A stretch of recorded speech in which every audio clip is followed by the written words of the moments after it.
Welcome to the Organic Wine Podcast. I'm Adam Huss, coming to you from Los Angeles, California. Thanks so much for listening.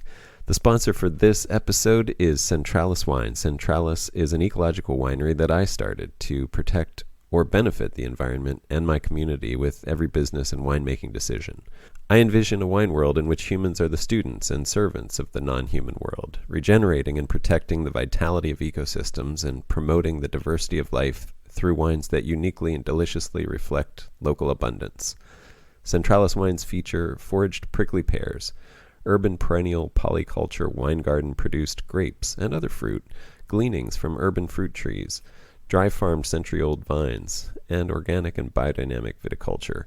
If this sounds interesting to you, join our email list or wine club at centraliswine.com. That's CENTRALAS wine.com. My guest for this episode is Tom Plocher. Tom has been growing and breeding grapevines and making wine from them since 1980. He was a longtime friend and mentee of Elmer Swenson and lives and grows grapes in Minnesota, just north of the Twin Cities. Tom has bred several varieties of grapes that are patented and available for sale out in the world if you want to get some. And you've heard about at least one of them if you've been listening to this podcast, Petite Pearl, on a recent episode with Montpellier Vineyards in Vermont. In this interview, Tom gives us detailed instructions about how to breed grapevines, with some amazing tips and an in-depth sense of what is involved.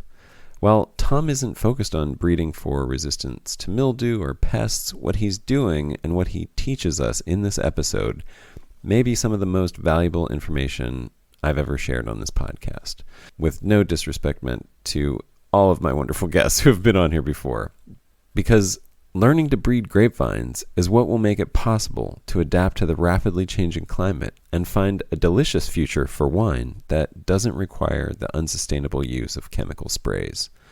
Tom literally shows us the path to the future of wine, and that it's something you can do with some intelligence, patience, and care on your own, without a lot of land.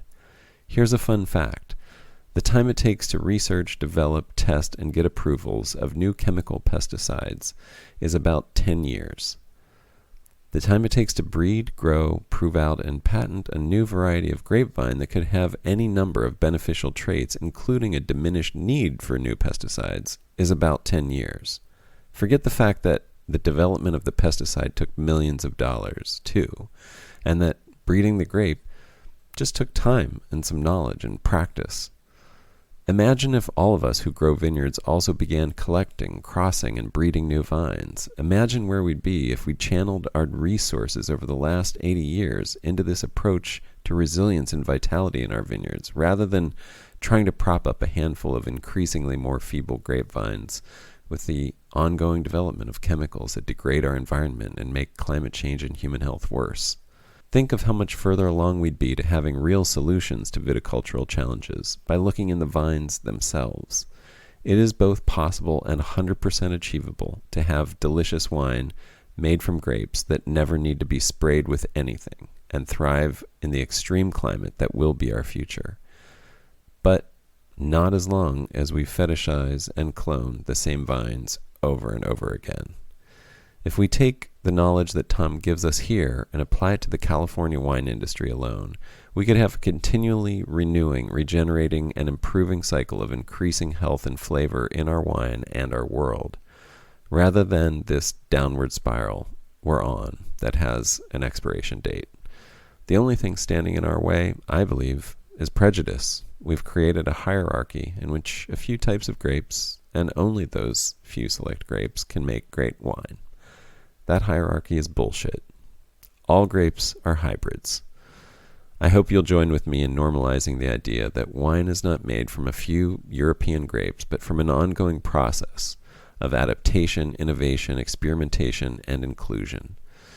If you do, I think the future of wine can be exciting. It can be diverse. It can be delicious. In this interview, Tom gives us the tools to get there. Enjoy. Tom, welcome. Thank you so much for joining me on the podcast. I'm really looking forward to talking to you. Well, thanks for inviting me. I always like a chance to talk about grapes.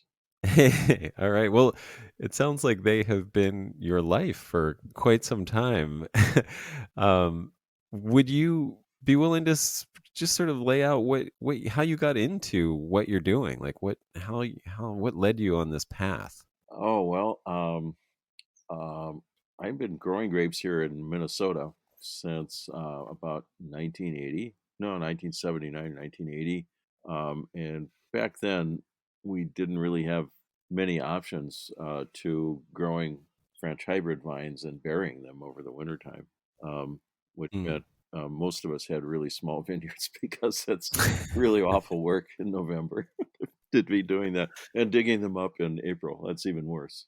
Oh, Um, but meanwhile, there were a number of people who were trying to breed hardier grapes all along. Elmer Swenson, who was my mentor and really close friend for many years, um, is probably the most famous grape breeder from this area. Technically, he lived across the river in Wisconsin, but he was more part of the Minnesota community, I think.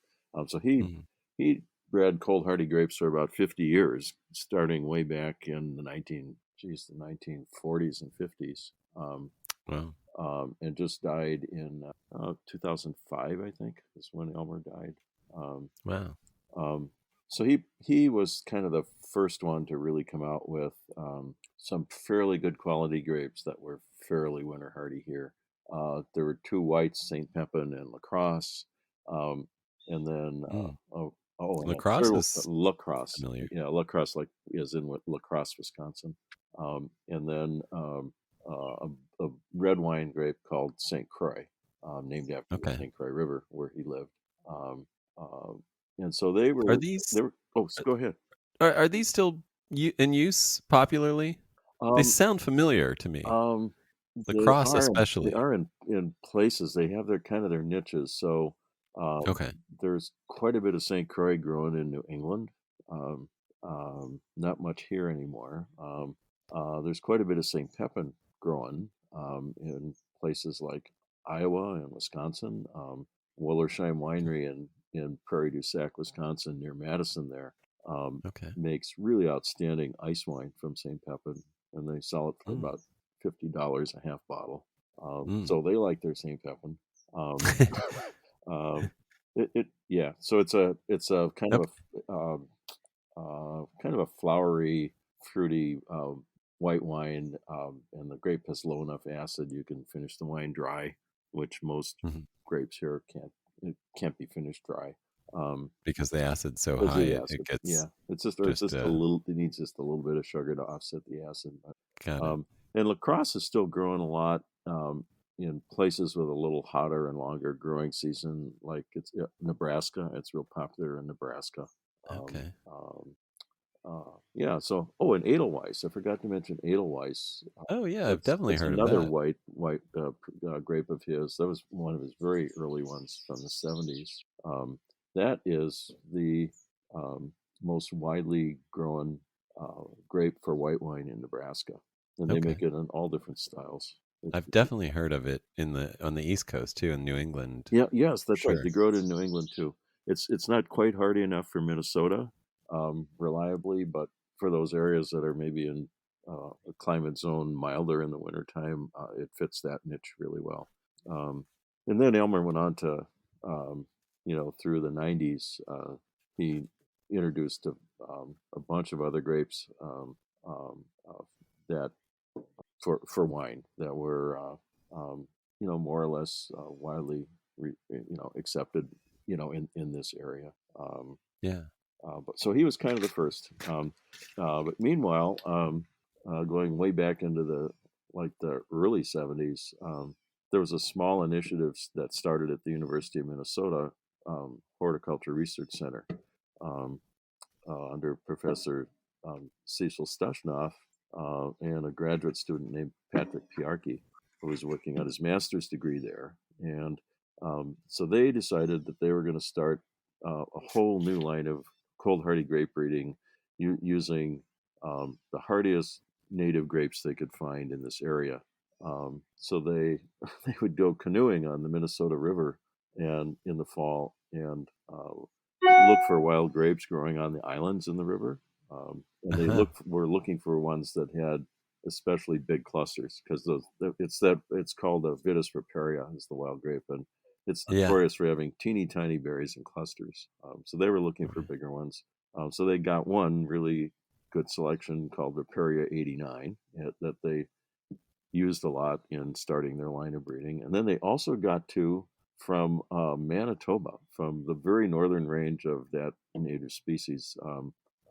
They got it is in Riding Mountain Provincial Park, which is about 400 miles northwest of Winnipeg.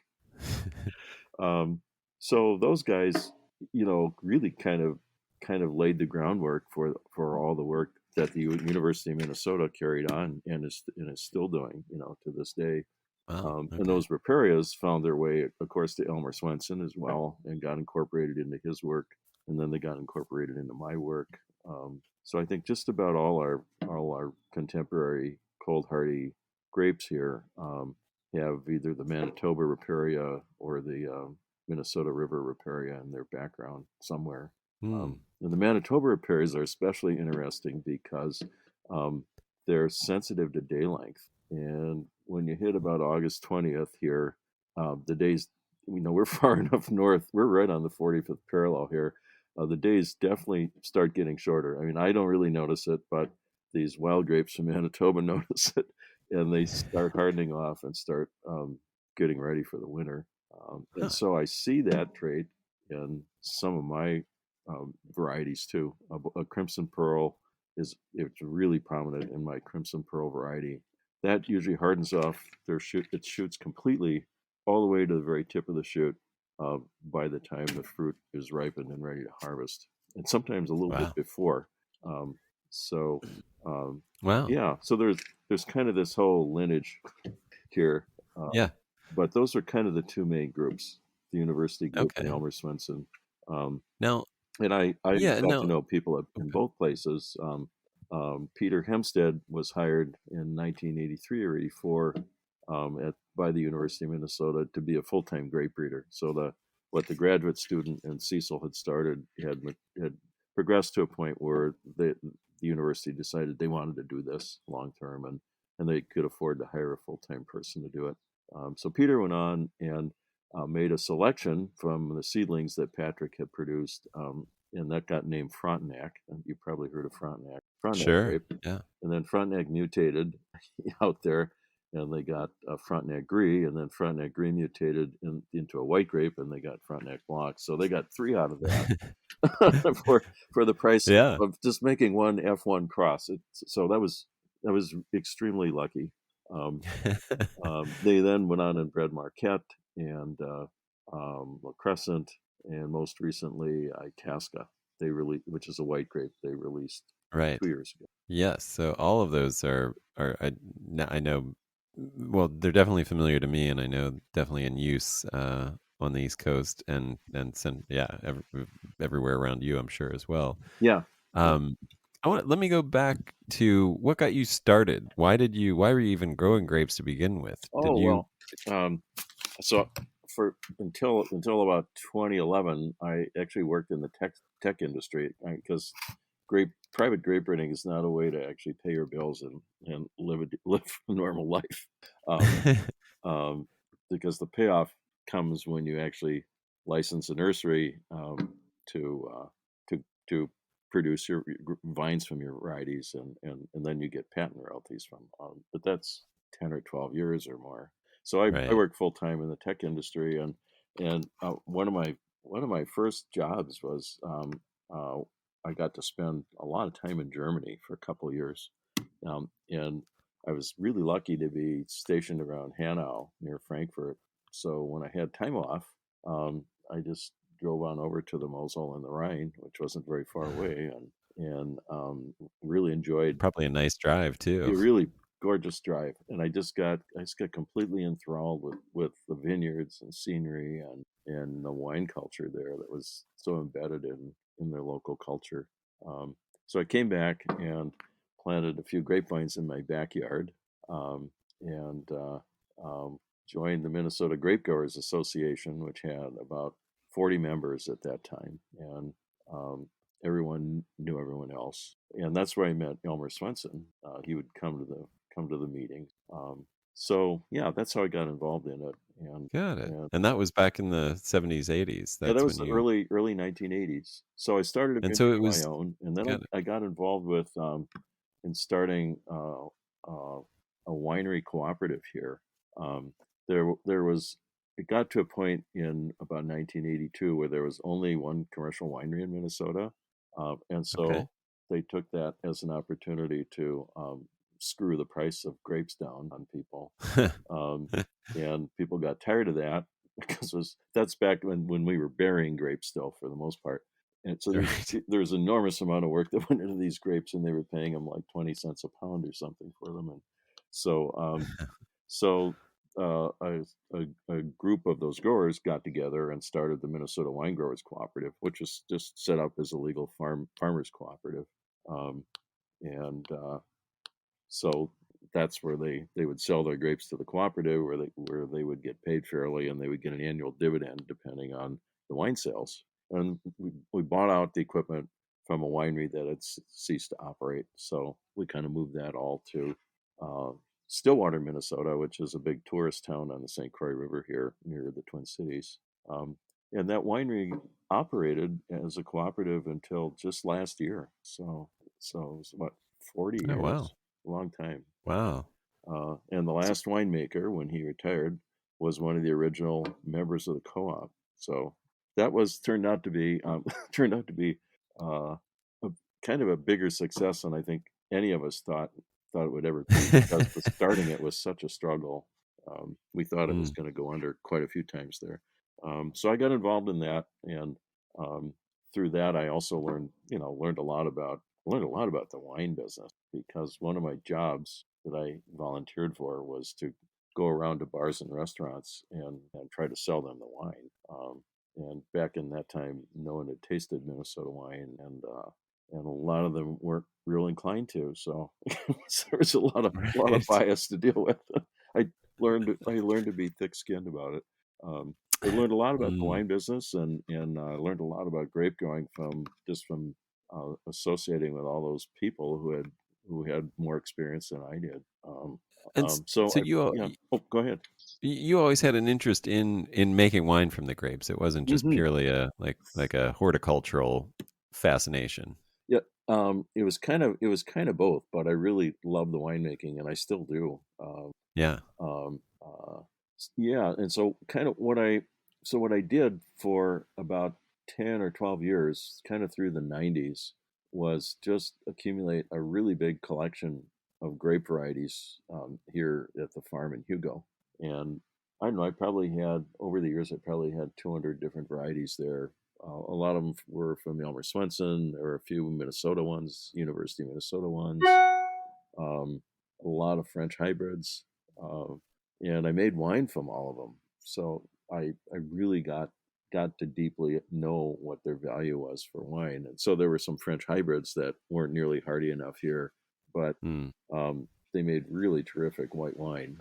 And I thought, this is, I got to get this into my breeding someday, as one of the quality parents in a cross. A lot of times in our crossing here, in the first generation, we'll cross something super hardy, something that survived 40 below zero here, with a much less hardy variety that has really good quality for wine, and you end up Got with it. a lot of progeny in between somewhere. And it often takes a second generation of breeding to really get what you want. But that's often our first step here, and so yeah, so I Well, always thought the winemaking was really worth it, because I always like to say that I've never made a cross from anything I either haven't tasted the wine from or made the wine.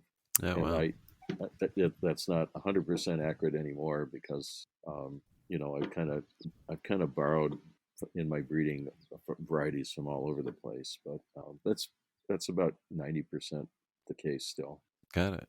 And there's some Well, things that I made wine from that I would just think there is no way I would ever have have these genes in my breeding, because the wine has some big aroma flaw or acidity flaw or something like that that would just be Right. really really hard to bury, even in Right. 2 or 3 generations. Right. Right. Like you could do it, but you only have so much time on Earth to get through this. Right, and there must be easier paths here. um, Now, where are you in Minnesota? Are Uh, you? What's the big communities near you? Are there any big communities near uh, you? the only Hugo is the only community near me. Hugo is about 5 miles west of me, and um, Hugo is about 30 minutes from downtown St. Paul and about 35 minutes from downtown Minneapolis because the freeway runs through there. Okay, so you're closer to like the Dakota border. Oh no, I'm really close to Wisconsin. Um, Oh, okay, yeah, I'm gotcha, only about gotcha. 10 miles west of the St. Croix River, and which is the boundary between Minnesota and Wisconsin. Got it. Okay. Yeah. Yeah. So I mean, it's an Um, odd area here, because just because of the local topography. The winters here are really, really cold. And typically, our winter temperatures every day are, anywhere from 6 to 9 or 10 degrees colder than the airport in the Twin Cities, than Twin Cities International Airport. Um, oh, interesting. because we're far enough out that we don't get any of the heat from the city. And as you get north and east of the Twin Cities, you really do enter a different USDA climate zone. So my winter cold is very similar to places like Fargo, um, Gotcha. which is a 4-hour Wow. drive Yeah. from here to the northwest. But I'm kind of up in that zone, which makes it a really good place to develop cold hardy grapes because even Yeah. even in this era of climate change, every 4 or 5 years we just get some zinger of a winter. Like 20 in January 2019, it was minus 38. The air temperature, that was not the wind chill. The air temperature was minus 38 in one part of my vineyard, and I hit in a minus 40 in another part of my vineyard. Uh, Oh. yeah, it got rid of the Yeah. Japanese beetles. I'll tell you that. There was none. Not Yeah. like summer. Well, that's funny. I went to University of Iowa, so I spent 4 years getting a little dose of the Midwestern extremes of winter and summer heat, which was lovely, and the big storms, the blizzards, and the tornadoes and everything else. Um, and then yeah, I interviewed a, a a guy who's growing. You might know of him. He's growing an all Riparia vineyard in Fargo, just south of Fargo. Oh my gosh. Yeah, Kesselring, yeah, I know them. Kesselring Vineyards. Yeah, Yeah. yeah, Jason Kettering. yeah, Yeah, Jason Kettering. yeah.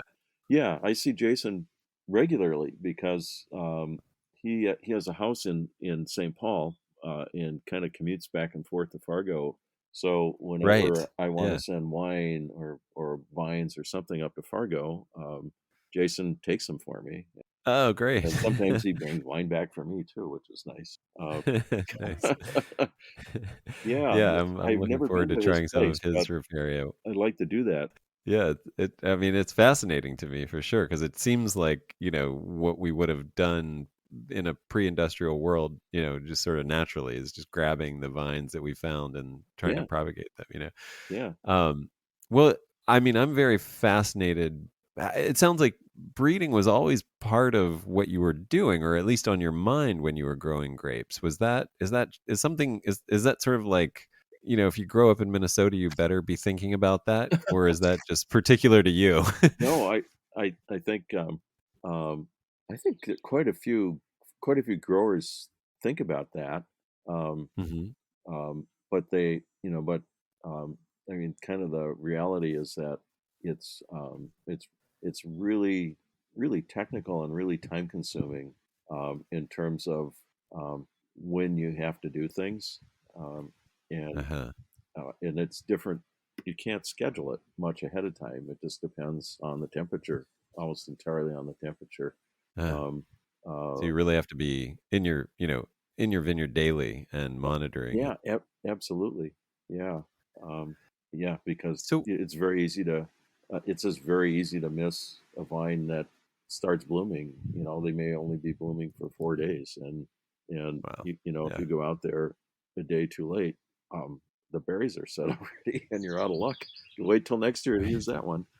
Uh, So, well, okay. So, could you could you explain how you breed a grapevine? sure. Um, I mean, and I guess, are there two different kinds of breeding, whether you're dealing with a hermaphroditic vine versus a sexed vine? I mean, these are, consider me just a total ignoramus about this. I'm oh yeah, curious yeah. So from the very get-go. yeah, so grapes. You're right. Grapes are either male or female or hermaphroditic. Um, the, I mean, the easy ones to work with are females because they don't have any pollen anthers to deal with. You can just um, bag them before the flowers open, and then when the caps start coming off, every day you just go put pollen on them, whatever pollen you want to pollinate them with, and bag them up, and you usually get a really big set of seeds from it. The problem is half of the seeds are going to grow more female vines. So, and it's kind of hard to market female vines. So we're really looking more for selections that are hermaphrodites because they pollinate themselves. They don't need Right. another variety to pollinate them.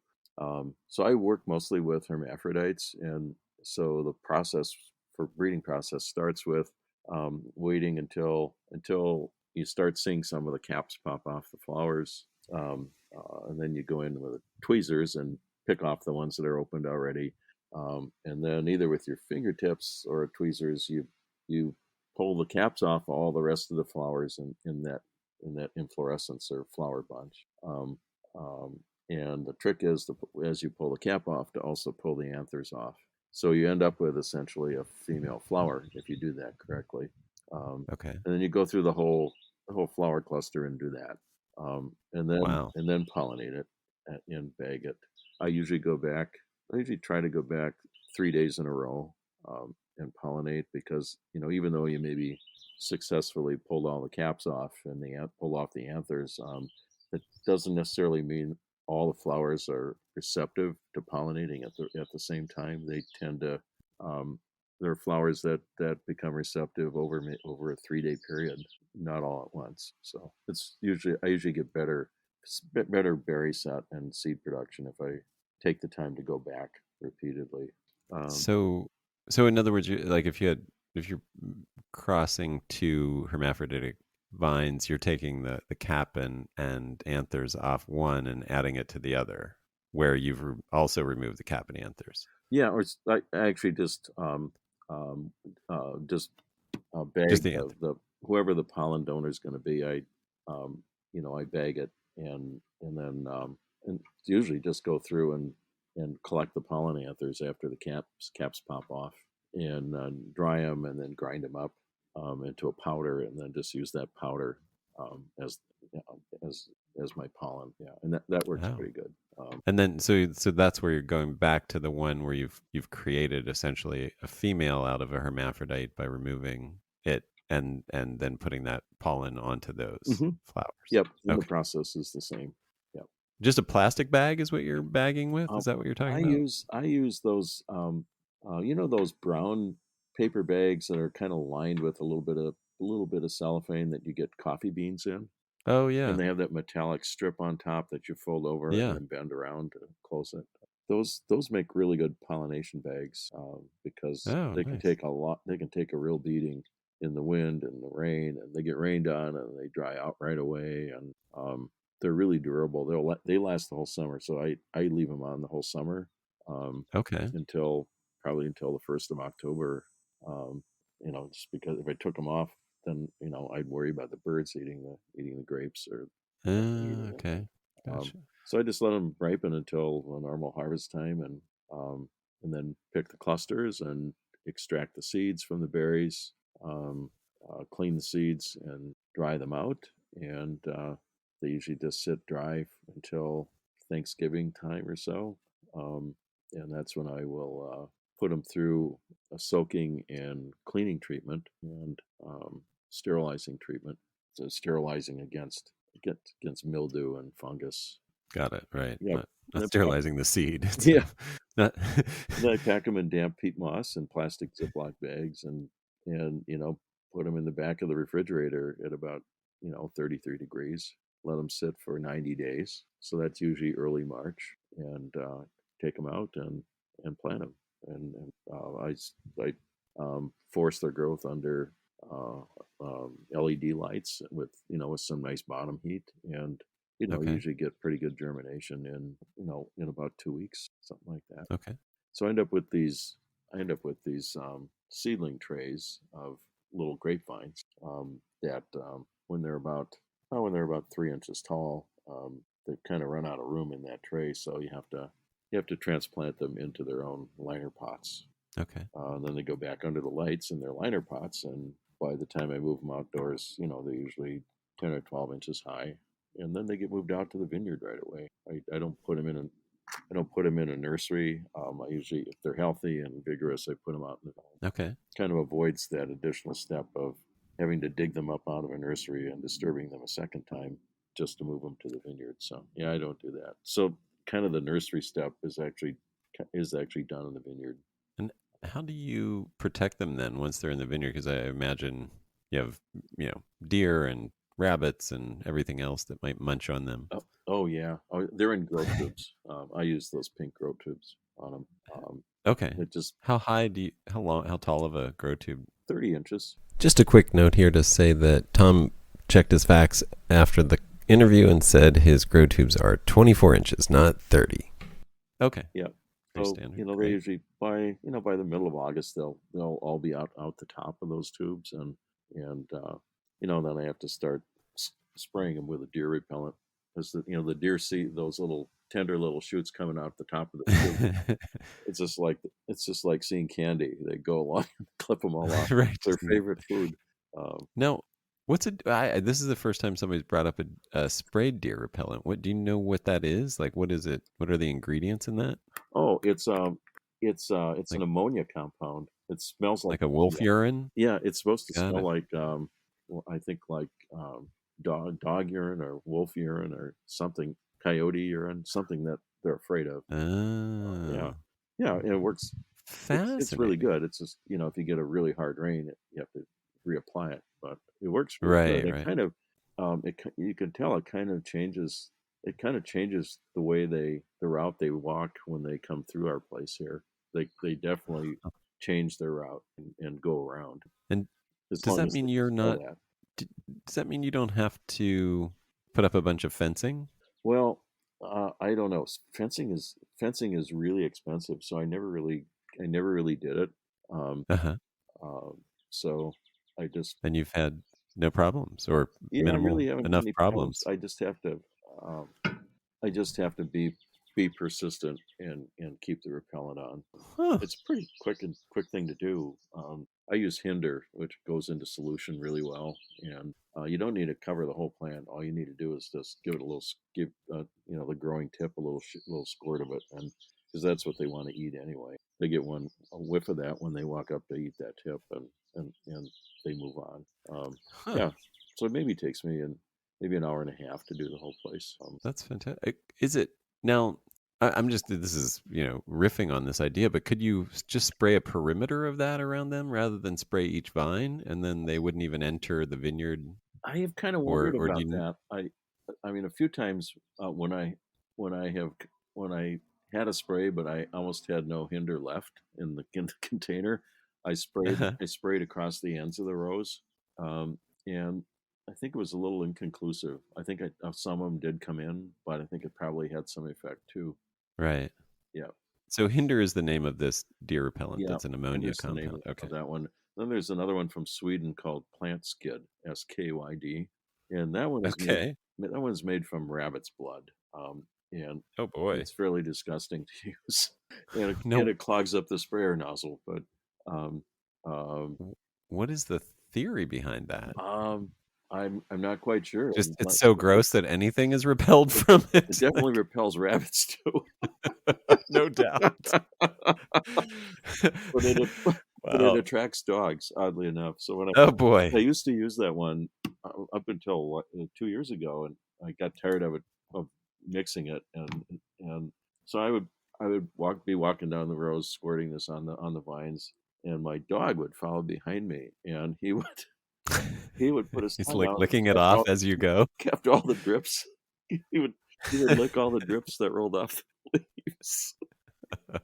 And then when I was mixing Oh, it, one time I I had to run in the house or something, and I came back out, and he was drinking it out of the bucket. He was just obsessed with that stuff.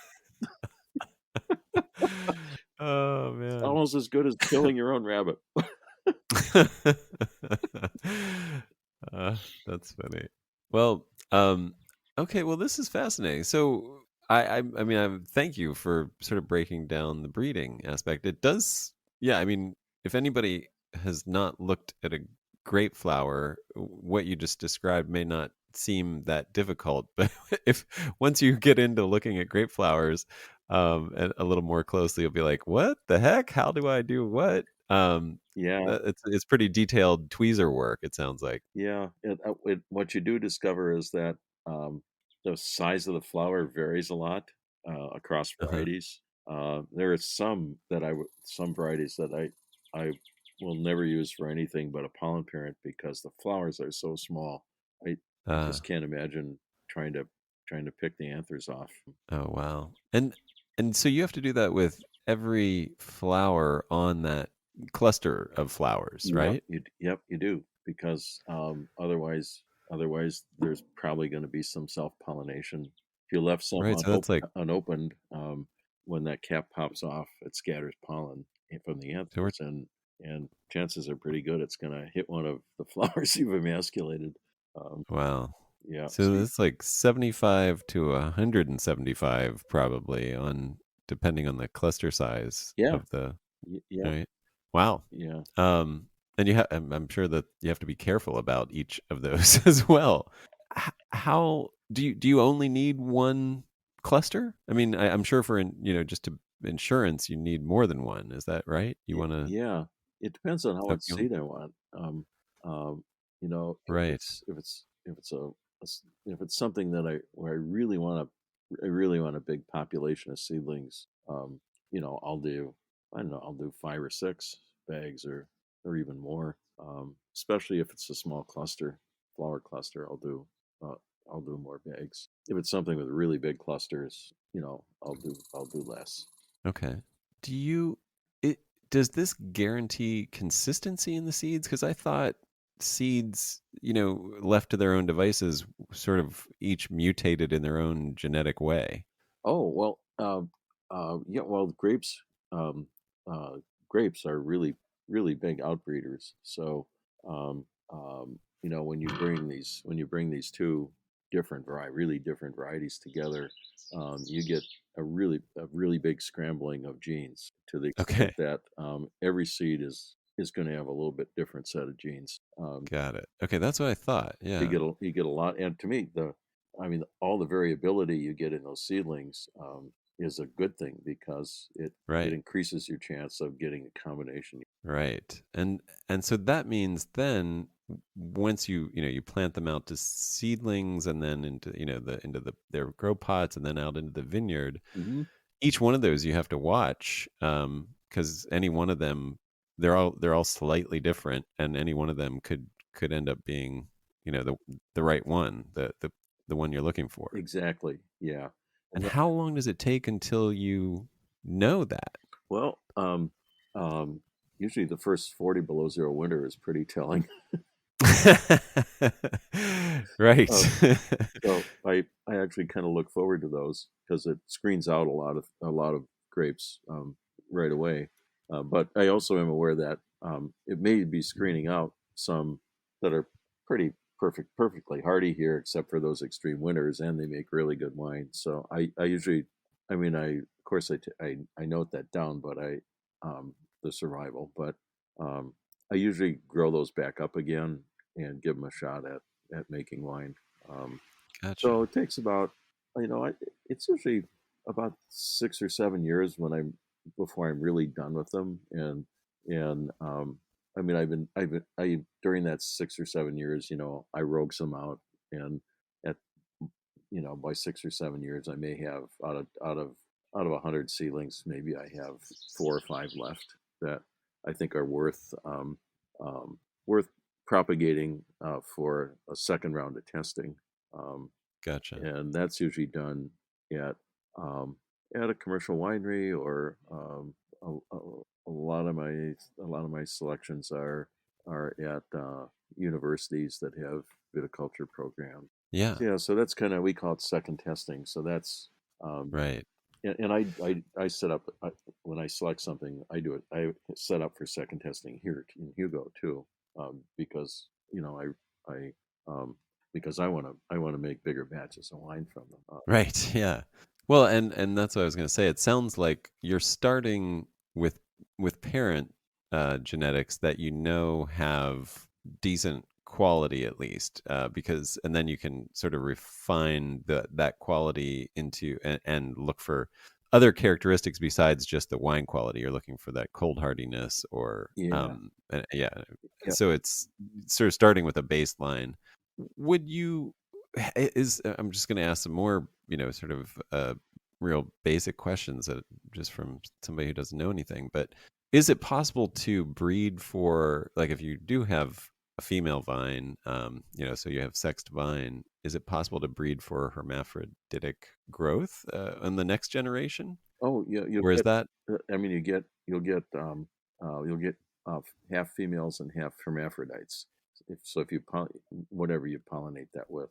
Um, got it? So if you yeah, pollinate with a hermaphroditic vine, you're going to get a 50-50 cross. yep. You're gonna get 50/50. Okay, so you can do that, obviously. Okay.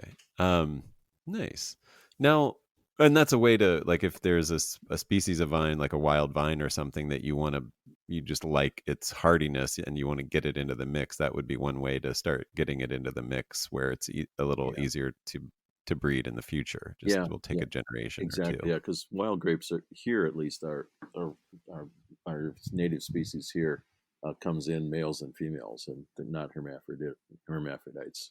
Right. Um, Okay, that's what I had heard, and that's what I kind of assumed. Yeah. yep. Well, okay, this is such a great intro to just how to do this, and hopefully will be helpful to anybody. It does show that there's enormous amount of time that goes into this too, and then I guess proving out the vine is one thing, and then proving out the wine would be a second step in that too, and that's kind of what you're talking about as Yeah, well. yeah. So I usually start making wine the first year a seedling has fruit on it, and it doesn't take a lot. If it has even a pound of fruit, I can make an airplane bottle of wine. Right. And I do that. I mean, there are years when I've made over 100 of those, and even with that, making that tiny amount, I mean, you learn so much. Um, just you know you, run some tests on it, and just crushing the grapes and tasting the juice and seeing the color and the acidity and smelling it. You just learn so much about the potential of the grape for wine, and then you ferment it out, and usually we taste those by November or December, because an airplane bottle of wine isn't going to age very long. Right. The Right. smaller they are, the shorter time they live Yes. and stay healthy. Yep. Um, Yeah. yes, So and I have how a how bunch of a group of people who are real good wine tasters. So I get together with a couple times during the winter, and we hack through all those. huh. And I take that feedback really seriously. It's a real important part of doing this. Yeah. Now, how I mean, is this like the first year that they've been planted that they produce? I mean, Oh, you probably are familiar that, like, in commercial cycles, the rule is like 3 years, just to where you cut the fruit off just to allow the vine time to establish itself and give itself to vegetative growth before you let it give energy to reproductive growth. Is that not no, an impact? Oh yeah, I pretty much follow the same rules. Okay. It's usually the fourth year.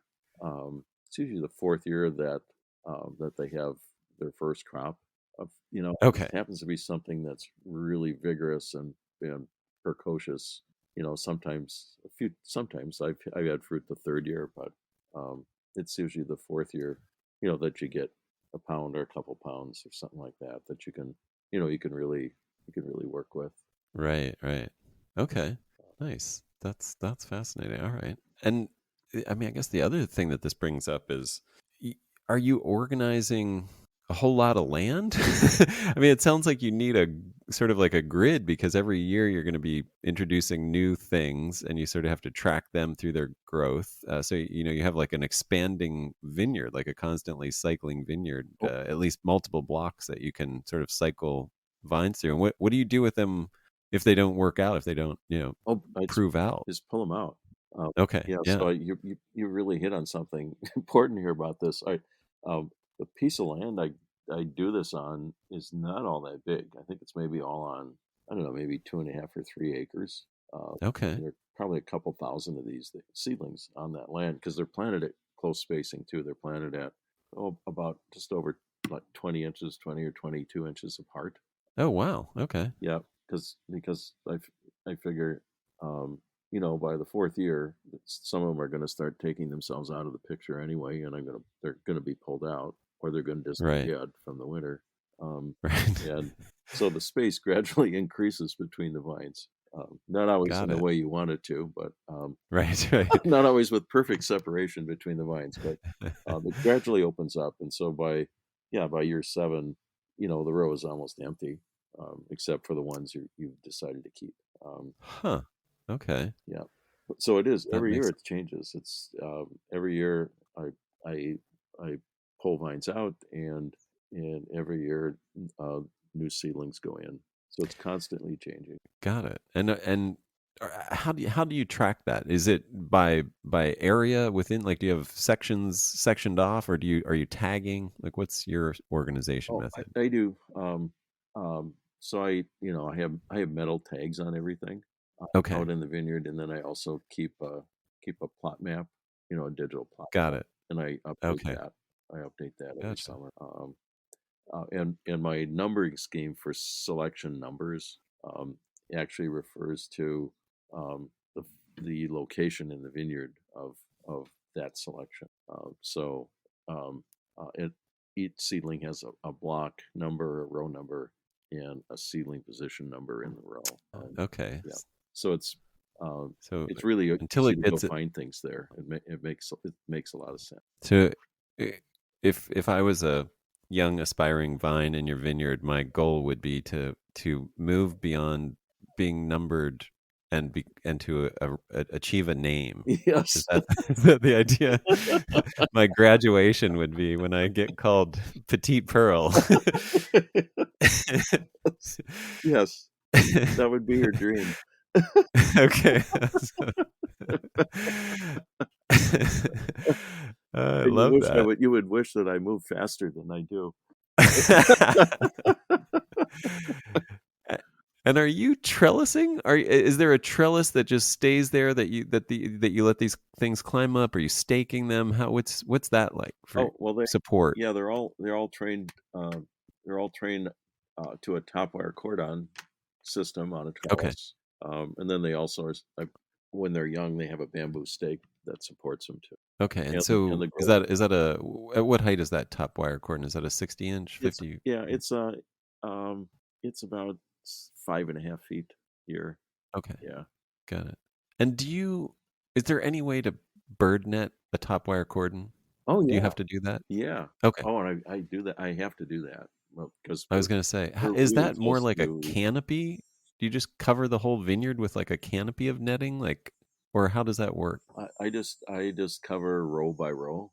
Um, so I just roll out a whole row's worth of netting, and pull it over. Okay, And and I it's seal it up yeah, on it's just like a right over the top kind of thing. It's just right like a over the top, dome and of then I go netting. through with clips, and I clip the two sides and the edges of the netting together underneath. So there are Got some it. birds here that somehow know how to go underneath the netting if it's open and climb Yeah, up the and smart ones. climb up Yeah. to where the grapes are. Yeah. Yeah, I've seen those little guys in mine too. Yeah. Um, um, okay. All right. Well, okay, that's super helpful. And that's the top wire cordon. What are would you explain why you would use that as opposed to something else? And is that based on where you are, or yeah, what are the advantages, disadvantages, and reasoning behind that? Oh, okay. Yeah, that's a good question. So, it's based on how the majority of these vines like to grow. So these are Okay. really different than vinifera vines you'd see in California, which tend to like to grow straight up. So people grow them Okay. on those low wire systems. Right. And these are just the opposite. So um, on these, the shoots want to grow out sideways and hang down. Um, Okay. so if you put them on a VSP system, vertical shoot positioning system, like you Yeah. would use in California, um, the, the shoots don't grow up. You have to pull them up Right. and Right. Do like, all this contorting. every week you got to go through and pull them up and stuff them through the catch wires, and they'll just hang over the catch wires. So so if you have the cordons and the fruiting spurs up on this top wire, the buds just grow out and hang down, and the fruit is right there under that top wire and gets really good exposure to the sun because just the shoots are all hanging below it. Got it. Yeah. So And you want exposure where you are, as opposed to here we want shade. oh yeah, Yeah, like there you need it because you're getting you get the heat in the summer for sure, but it's not a long summer. right, yeah, yeah. Our summer's definitely over by the 1st of September, pretty much.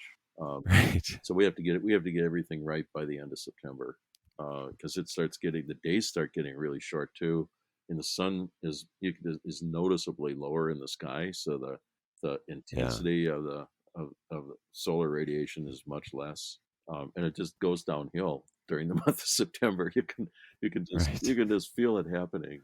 The nights start getting really cold, and it's the degree days really drop off in a hurry. Right. So yeah, so we have to do everything we can to get them ripe in September. So we pull leaves off too, pull basal leaves if they're in the way, they're causing shade. And if okay, And yeah, gotcha. do what we Yeah. can to get them exposed well. Um, Have have you noticed any extremities or changes to those patterns in recent years in the weather because of climate change oh or my gosh, here um, in the Midwest, and I mean, I think all the way out to through Indiana, Ohio, and Pennsylvania. Um, I mean, one of the big trends is that we're getting wetter in the summertime, which is right, odd because we happen to have a drought going right now. But right. so um, we have more what they call heavy rain, heavy rainfalls, Mm, which are defined as 2 inches or more in a 24-hour period. Um, uh-huh. we have 30 or 40% more of those than we did, 30 years ago. Um, Wow. and Yeah. and we're tending to get rain in September, which is a really awful thing to deal with when Mm, you're trying to finish off these grapes and get them ripe, and you get 2 inches of rain, and mm, 2 inches of rain 3 days from then, and the grapes just blow up with all that water, and right. and the pH goes up and the sugar drops down, and you kind of have to wait until they can dry out, until you're hoping you get maybe a good dry sunny week, and the chemistry will go back to normal again. Right. And we also have a problem with splitting due to that. Most of our Oh, wow. grapes, including mine, have rather thin skins, and when you go from being, you know, from really dry conditions to suddenly, 2 or 3 inches of rain, those berries kind of blow up, and if they're thin skinned, they tend to split right up by this berry stem. Um, Huh. and once that happens, all, there are all kinds of problems that follow. Yeah. Yeah. Uh, Fruit flies, Vinegar. and then wild yeast gets into those wounds and starts sour rot going. Uh-huh. I mean, and now we kind of know how to treat that once that happens, but it it still creates some quality problems for the grapes. Sure. Yeah, so So, in well, that brings California, up a good thing you say. yeah, is the rainfall here. Yeah. Okay. Well, and that I guess leads into my next question, which is, obviously you're going for hardiness. Cold hardiness has been such an important part of the need where you live. How do you take care of the vines otherwise? Are you looking for vines that don't need to be sprayed, for example? Are you, or minimally sprayed? Like what's that look like in your vineyard? or in your test vineyard, or what are you looking for? Yeah. Um, I don't. I mean, that's not a characteristic that I specifically breed for.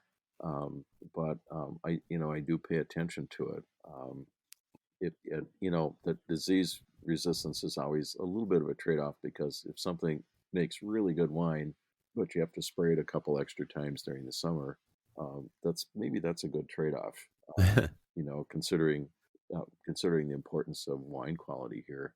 Um, if it's this kind of average wine and it's kind of disease prone, then it's not worth keeping. So Right. you have to balance all those things. So the winter hardiness, the extreme winter hardiness is important to me because even though statistically our winters are getting warmer, um, it is a statistical thing, and we seem to be almost more prone to getting these really radical temperature excursions in the wintertime, like the one in January 2019 where we got 40 below out here. Um, Hmm.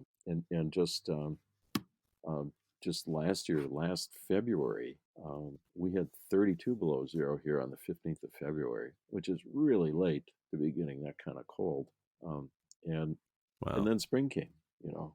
So our weather is getting really, really erratic, and we're getting these big swings in weather conditions, Right. even though most of the winter is perceptibly milder.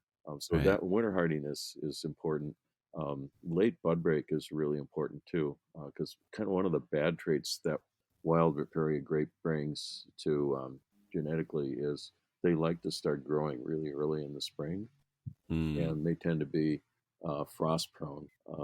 Ah. And some of the hybrids that have been developed that maybe have more of an influence of that Riparia have the same problem. Like Marquette is prone to that. Right. Um, so the late bud break is really important, and I have put some effort specifically on that problem. I think I, I think what I have in the name varieties is pretty sufficient, to be pretty free of frost injury here.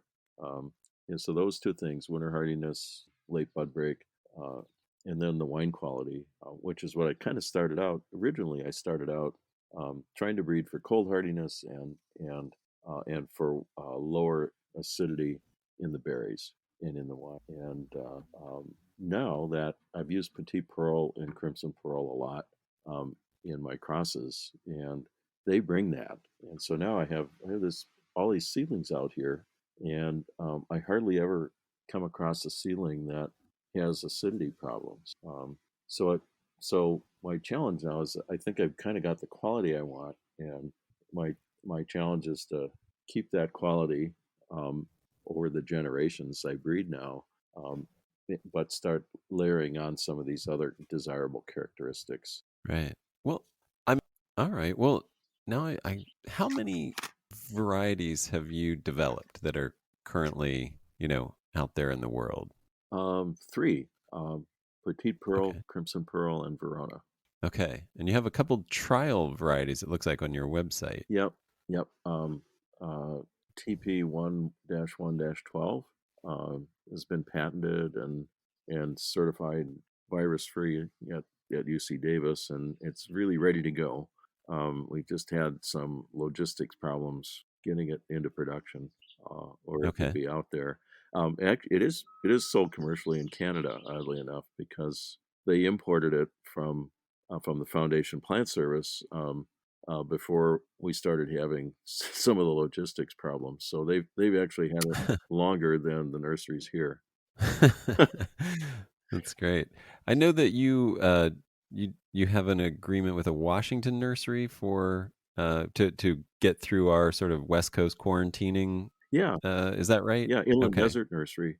They have all four. Inland Desert Nursery, Yep, right? they have That's all right. four of those, and have them in production, and you can actually buy small quantities of those right now. But yeah, they're going to be my certified nursery for so if people from California want to buy vines. Those vines will be certified to ship into California. Right. Yeah, I looked into that. I think I'm on their mailing list Oh, because that's the kind of guy I am. Um, you are the uh, it's impressive that you know about that. yeah. It reveals a little bit about me. But I mean, I'm looking at, yeah, I just want to state your website, Plocher Vines, right? Plochervines.com. Mhm. Tom Plocher. Not Plocher. It's It pop looks like that. it looks Yeah. like that, but, uh, Plocher.com. And you have that, the TP1-1-12, and it's just like a mouth-watering sort of one of those kind of, you see that cluster and you're just like, oh my gosh, please give me that. it Uh, is a weird grape. It's really beefy. It gets, um, some grape clusters, some varieties produce clusters that have these, like, little sub bunches off to the up off the sides, and we call those shoulders. yeah. And usually, the most common thing is for a variety to produce a cluster with maybe one shoulder, and this one will actually have up to 4 shoulders on it sometimes, which is Yeah, it's just this one ridiculous. looks like it's all shoulder. It's And just it like is. It is.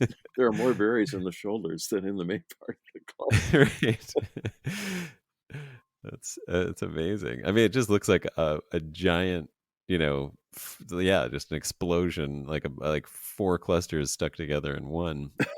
Really, which Yeah. is amazing. And I actually have a bottle of Petite Pearl here in my cellar from Vermont, Oh, from Montpellier Vineyards oh in my Vermont, gosh. who have, I think, are winning awards with their, yeah, the certified organic. They have an organic winery, organic vineyards, and are making some really fun stuff with your Petite Pearl.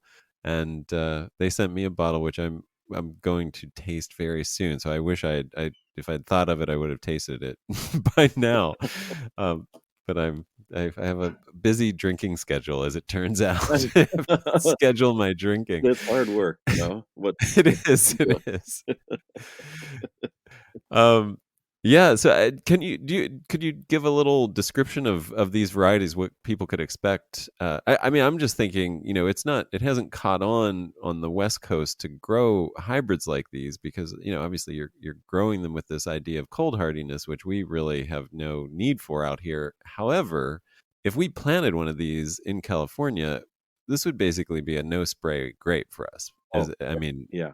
we would just like plant it, and if you plant it in the right spot, you just have to train it, and that's about it. I mean, Yeah. this would, and talk about some of like the wine that you're getting out of these varieties.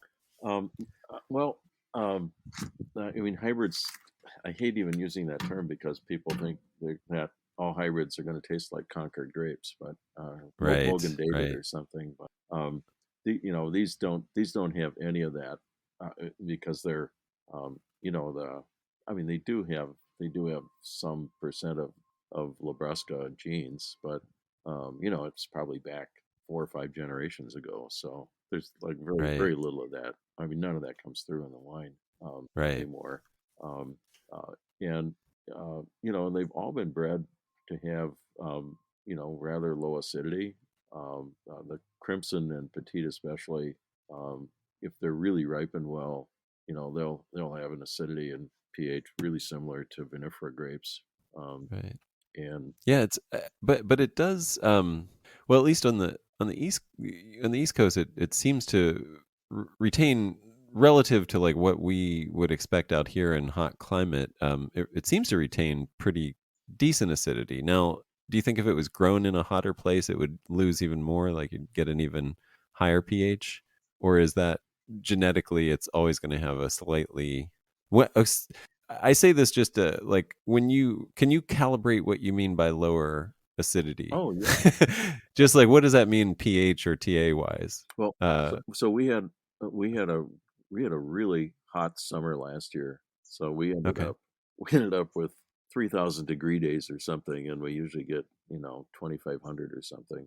Wow. So we actually saw what really ripe grapes were, Okay. maybe for the first time. And so up in Fargo, my friend up in Fargo makes both Petite Pearl and Crimson Pearl, and his Crimson was the the total acidity at harvest was 0.7.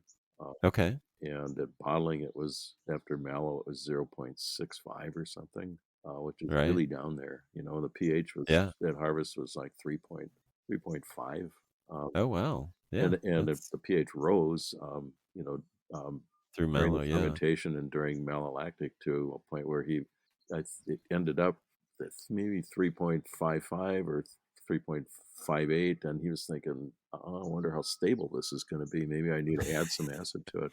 Just so Uh-huh. ironic to think for a Right. winemaker here to contemplate adding acid to a wine to stabilize it because the pH was too high. Yeah. Um, so Crimson will do that. I'm pretty sure if you grew it in California, you would get at least those numbers. Maybe they'd even be better. And Petite had a little more acid. I think that was maybe 0.72 or 0.74 at harvest, and pH was 3.45. Yeah. Um, uh, And that's on a very ripe year for you guys. yeah, that's a very ripe year. Yeah, Yeah, I mean, there's I bring this up because there is this trend now for sort of fresher, more acid driven wines out here in California rather than the really? big. Yeah, absolutely. Well, at least in the urban centers. I mean, for sure, a lot of the stuff we export to the rest of the world is that a higher pH, lower acid, large red stuff. But Hmm. definitely in LA and San Francisco with the natural wine, the rise of natural wine. There's a lot of interest in especially in the growers, like the younger generation of growers that I kind of the people that I know and am familiar with are definitely looking for things that hold their acid. It's tough to, I mean, a lot of what we end up doing is picking early, but then you might sacrifice some flavor development, some phenolic ripeness, and so if we had a variety that achieved phenolic ripeness while maintaining nice acidity, 3.4, 3.5 would be lovely, Yeah, at harvest, especially, with here with the heat and everything. That's something that, Pinot does in cool climate here. And that's still hard, it still might be a little higher than that, the pH. So it's, yeah, I think that there is, I think, and the same people that are looking for that acidity are definitely less interested in vinifera. So I just at least that's what I'm seeing in the niche, that I am aware of, more and more of that, and just because the market is looking at that and winemakers want to make that more acid driven style. Yeah. sure. So, so I know New York City likes that a lot too. So, and these urban centers where natural wine is a bigger deal. I yeah, think some of your type of grapes could very well catch on, um, especially in these warmer climates if they hold that acid. that's Yeah, that's really interesting. I yeah. So, 'Cause I've always thought it was going to be more of a, well, this is different than a Cabernet or a Merlot. It doesn't smell like a Cabernet or Merlot, or it doesn't have as much tannin as a Cabernet. Um, uh, but it's interesting that a little bit more acidity may actually be a good thing. yeah, yeah, absolutely. I I do mean, have I know. oh, go ahead. Well, I was just saying, I know personally for me, I'm in LA, and we have a pretty maritime influence thing, so it's not super hot where I am, but I definitely was looking for something that held its acid with a lot of heat. And so I ended up, using Southern Italian varieties. If I'd waited a few months, my mind, I started discovering all the hybrids and things that I probably would plant now. And if I replant, it's definitely going to be with, I mean, I'm actually really interested to try some of your varieties. That's one of the reasons I have the desert, the inland desert nursery on on my radar. Definitely looking to get some of that and replant with that when and if that's necessary. That would be awesome for them to find their way back to California, where they sat for 5 years to get certified, and then Right. got shipped Yeah. to Washington. Right. Right. Yeah, that's funny. Um, and yeah, it's I'm I mean, a lot of what I want to do with this podcast is bring attention to these options and just, it's, I mean, I know right now I just sprayed this morning and I've been spraying, on a 10-day cycle all growing season, and Oh I my, still see powdery on holy my cow! vines. Well, Yeah. I mean, now I'm using all organic stuff, so it's all preventative. But we haven't had a rain or anything like that since March, and I've been spraying since then. Every 10 days with stylet oil, cinerate, organicide, and some sulfur on the vines that don't have grapes, the young ones that aren't holding grapes yet, just some sulfur. And still find in the shadier, like, there's like one shadier part, and actually even not in the shadier part, I'm finding powdery on my canes, oh my my new God. canes, and I'm like, man, and I'm like, if only for the fact that I wouldn't need to spray. Like, it's such a chore, and I can't even imagine if I had a big vineyard. This is just my little backyard, front yard vineyard. But if I had a big thing, I would seriously, absolutely be hardcore doing the calculations of what that would mean to plant hybrid and uh, bring that out here where it's just it hasn't been seen. But Yeah, man, it would save so much time and resources to not have to spray like that. I just hate spraying too. It's just Yeah. I just hate being out there with that mist blower blasting away and cloud of smoke Yeah. around me, and um, and I'm all geared up in all this hot stuff I got to put on so I don't inhale it or something. Right. I really hate Yes. spraying. And just yeah, Yeah. right. Which is why one of the reasons I only spray 4 times a year. Well, I mean, that kind of shows that with these varieties, you can get away with that even in a climate like yours, where you have this massive mildew pressure and of multiple varieties. And so that's saying a lot. And out here where, really, we, if you're in a bad area, you might have a little downy, but generally powdery is our main fungus issue. And that, I think, would just, these don't even, they wouldn't even blink at powdery. No, they wouldn't. They wouldn't. um, Because as I said, I've never seen powdery on them here yeah, in all those years. yeah, that's amazing. Um, well, this is great. What does the future hold for Plocher vines? Well, I have um, I have two really new selections that that I'm gonna get patented and try to get into nursery production over the next 5 years. One of them is very similar to Petite Pearl, only it ripens about 2.5 weeks earlier, which is a really good thing for lots of places. In the Midwest here, as well as New England, especially. They're looking for earlier things, and it's a little bit hardier than Petite Pearl. And then the other one is a grape that makes really terrific wine. And it's really on the low acid end, and it survived that 38 below zero winter up in that part of the vineyard. It's never had any winter injury on it. It's been through everything over 7 years. So that one just in general is going to be kind of an advancement, I think, over for the winter hardiness part, winter hardiness, and keeping the good wine quality part of this. Yeah, so Right. those are the two. I also I started breeding grapes for white wine kind of late, um, and because I was working full time all those years, I thought I needed to just focus on one thing, so I focused Right. on dry red wine, Okay. and Yeah. so about I started breeding whites maybe 7 or 8 years ago, not very long. So I finally have I don't know 8 or 9 selections, and I just propagated them up for second testing for myself, and I sent some up to Fargo to that place. So we'll see, we'll see how those do. Um, my goal with those was to I've been trying. What I would really like is a cold hardy version of Chardonnay, because all our cold Mm, hardy whites are more Germanic style or more Sauvignon right. Blanc style, and I really love on oak Chardonnay, and Yeah. so that's so it's all most of my crosses have been oriented toward that, um, and so we'll Great. see. I haven't done much winemaking with them yet, Okay. so we'll see what happens with those.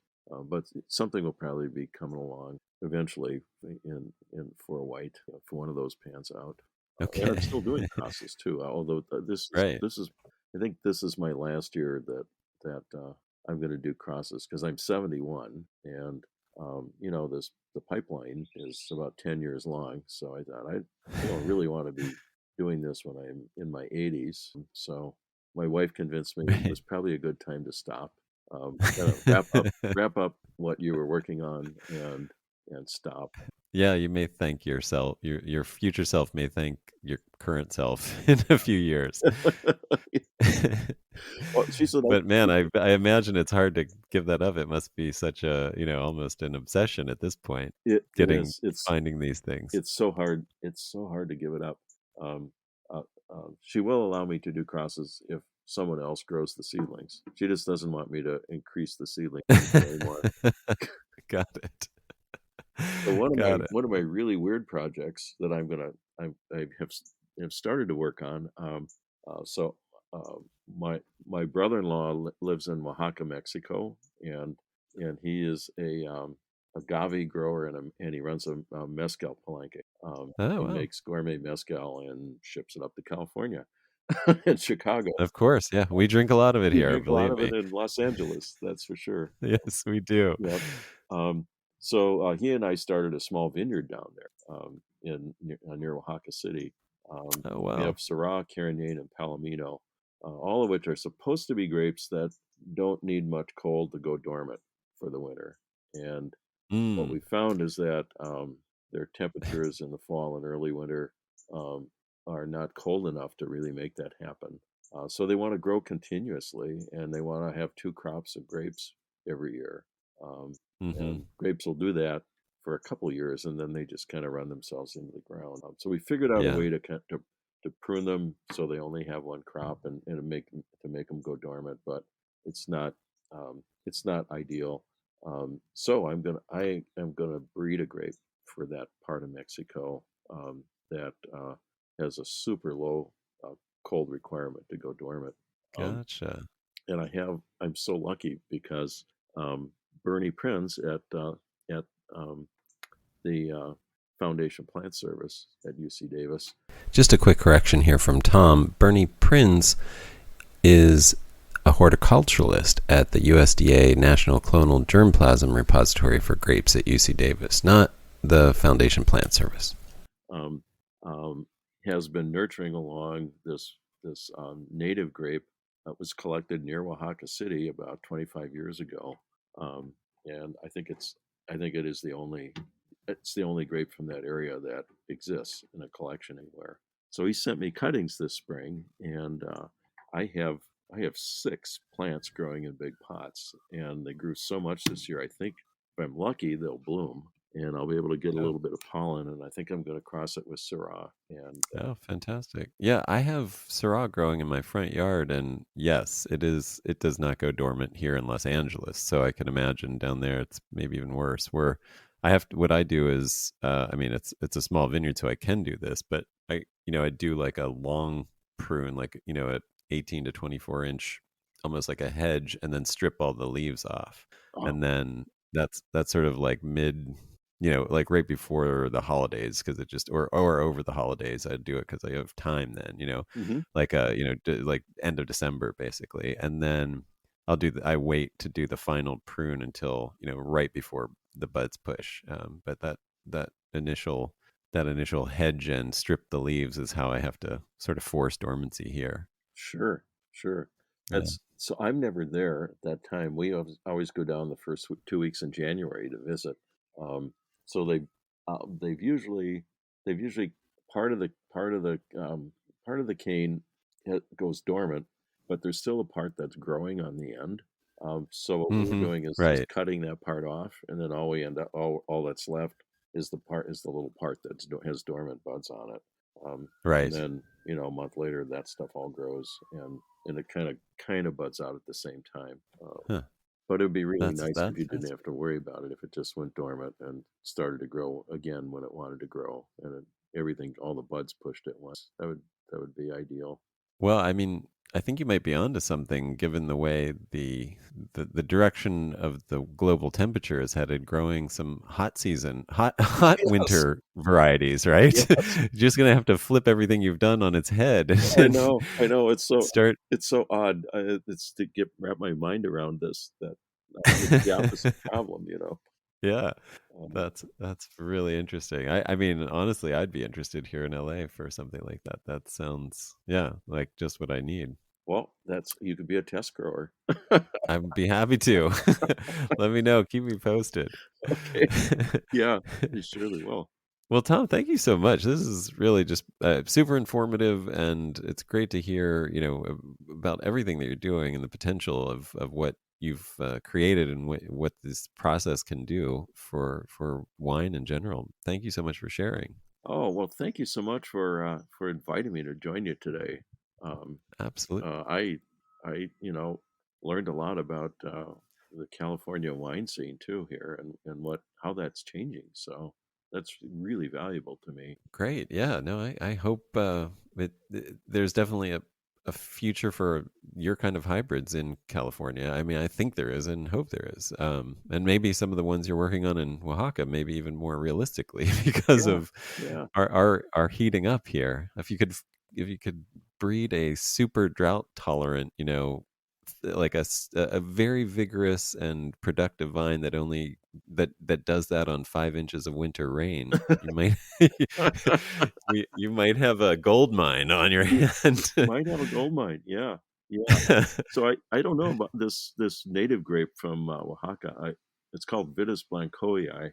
Um, Oh, it's really dry. Around Oaxaca, yeah, it may have some drought tolerance to it too. fantastic. Yeah, Hasn't really been tested here, but it could be. But and it's such an obscure species. No one really knows very much about it. Um, right, I didn't even know. I actually, honestly, I don't know whether it's a male or female. Whether the flowers are male or female on it, but maybe right. I'll find out next spring. Yeah, I'll either need to find a Syrah vine to pollinate, or I'll need some Syrah pollen to pollinate the flowers on the wild grape if the flowers are female. got it. Yeah. And then I might Well, come to you for pollen. I was gonna say, please. I'm now gonna think about that this spring. I'm gonna be looking at those flowers a little more closely. Yeah, yeah, we Um, could collaborate on that. well, fantastic. No, I please let's keep in touch, and I really do hope that best of luck with that. I think that really is a need. I think there's definitely some big changes are going to have to be. They're going to be forced upon the wine industry that's reliant on pure vinifera at this point, Yeah, because it's just not going to be thriving for much longer. yeah.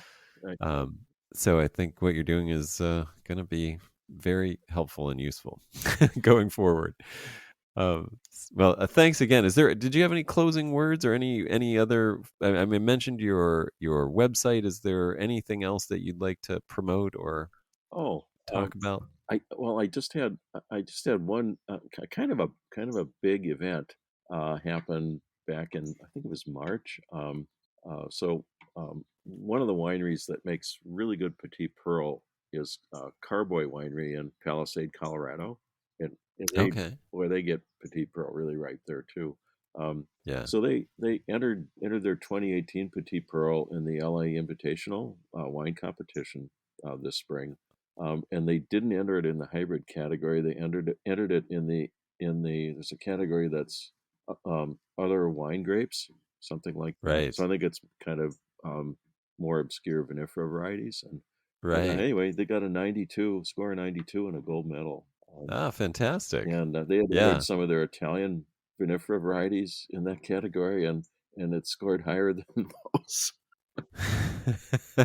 Fantastic. So I thought, Yeah, I know that Elaine Chalkin Brown from she's a journalist out here and mhm, a wine promoter. I don't know if promoter is the right word. I don't know what she is, but she's a communicator, a storyteller of the wine industry.